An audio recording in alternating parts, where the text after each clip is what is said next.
I know what time it is now. I know what time it is now. It's showtime.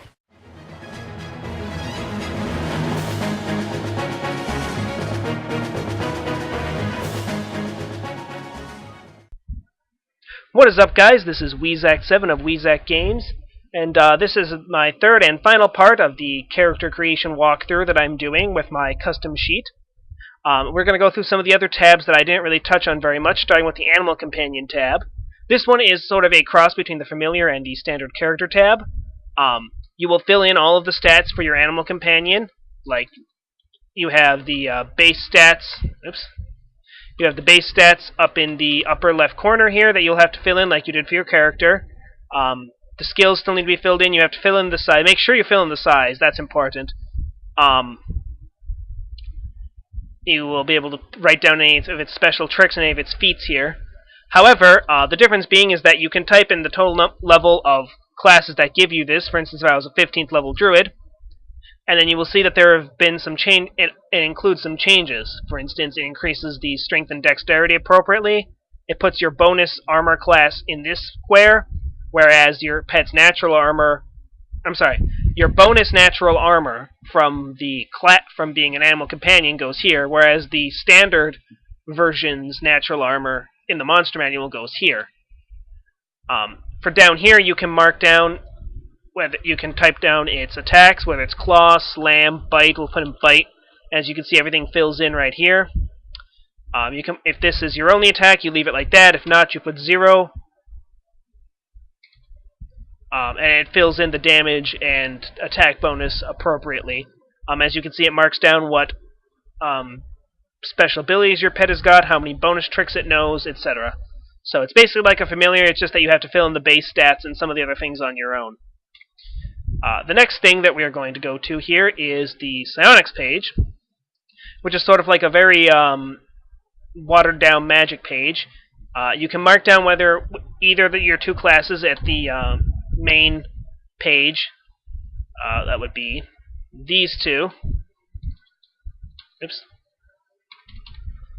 are psionic or not by putting in 1 or otherwise. You leave it at 0. It'll fill in the class powers, any bonus powers you have. You can type in any racial powers you have here, and your current total for keeping track. Marked down here is the saves for your powers. And down here you have the power level, its name, the book, the page, the description, whether it allows power resistance, the save, and the save effect. As you can see, this is a lot more. There's a lot less information here than there is on the other on the magic screen, but it still gets the job done. It's pretty good. I haven't been tampering with it because I don't really play as Sonic characters. I've left one of my friends did this, and he may or may not have improved it on his own sheet. I don't know yet. If he has, I'll get a copy of that from him and combine it with this. If not, then I'll leave it the way it is. The main magic tab, as I was talking about, it functions a lot like the smaller one, except you get a lot more information and can mark down whether or not you're applying feats to your spells, which is all very good, but it's rather buggy right now, and it just looked like, as you're scrolling through this, it just looked too nauseating. So I'm still trying to figure out a way to streamline that a bit, maybe, and I'm also going to try and correct the errors. The final thing here are the charts, and this is where all the information that the sheet needs is gathered. So that being said, you will not want to alter this unless you are changing or adding like a class.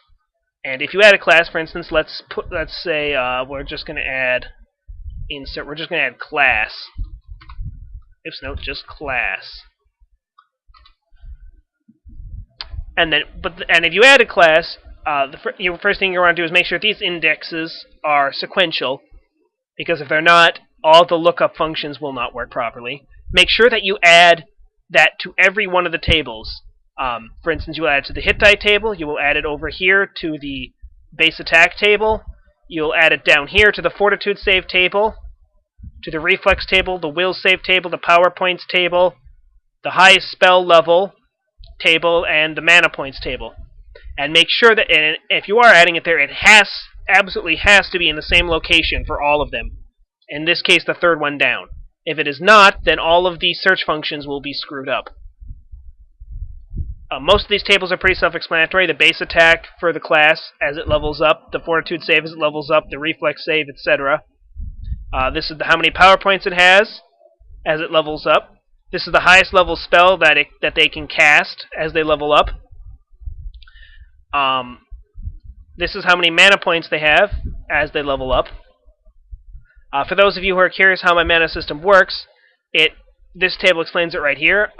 Basically, I converted every level of spell to a certain number of mana points, and for those classes that get, say, 3 0-level spells on one first level, like my wizard, I simply multiplied 1 times 3, and then 2 times 1, and then added them together. There are other tables here, for instance, bonus spells per level based on your stat mod, your bonus mana that you get, which is basically the mana version of this table, your bonus power points per manifester level, the familiars, what their adjustments are, what natural attacks are and what damage they deal, the animals that you use for your familiars, and a class skills table that isn't really used very often, an experience table which also isn't really used, and a carrying capacity. So basically, as long as you don't need to add classes in here, and you will never need to touch this stuff, all of the Player's Handbook classes are in here. All of the some of the psionic classes are here. I see Wilder Scion, Psychic Warrior, and Warmind. I've added a couple other ones from other books. I have the Scout in here, the Tinkerer, the Healer, and I think that's it. So you won't need to add anything if it's just your basic Player's Handbook. So anyway, that's about everything. I really apologize if some of this stuff feels a bit rushed. I'm just trying to get everything into, these videos without having to make them overly long. And I really do apologize for the delay. I had some massive computer problems that really impacted my ability to record this and edit it. So I apologize if for those of you that were waiting for it. I will put a link in the description or the annotations or something to this sheet, which I'll keep on Google Docs and just keep updating it. So, and then I guess I'll post bulletins on my site or my channel page if I make any updates to it. So I guess just keep checking back. The only thing I really have to fix yet that doesn't seem to be working is this page. So it should work. It should function perfectly fine as long as you don't need detailed stuff about your magic. Lastly, I'm just going to leave it on this page here, where to give the proper creator credit, because in case you're not aware, I did not create this original sheet. I heavily modified a lot of it, but this David Cow, if I'm pronouncing his name properly, I've never actually met him. He's like a friend of a friend of a friend. Made it, and this is just some information about it. My friend, whom I got the sheet from, also did some modifications of his own. For instance, he made the Sonics page, and he probably did some other stuff too. And then I did a lot of stuff with the inventory, the magic, and the animal companions and stuff like that. But basically, yeah, I hope you enjoyed this tutorial. I hope you guys enjoyed the sheet, and if you do, make sure that you tell people about it, and feel free to, send it around. I'm fairly certain, it is my understanding that David never withheld this sheet from people, that he freely passed it around to everybody, and I'm certainly not going to, withhold it. The only thing, we just ask that you give proper credit to the people that made it, but otherwise, go right ahead and, send it to your friends, your family, your relatives, whatever. So, anyway, thanks once again for watching, and as always, I'm Weezak7, and I hope you enjoyed the video.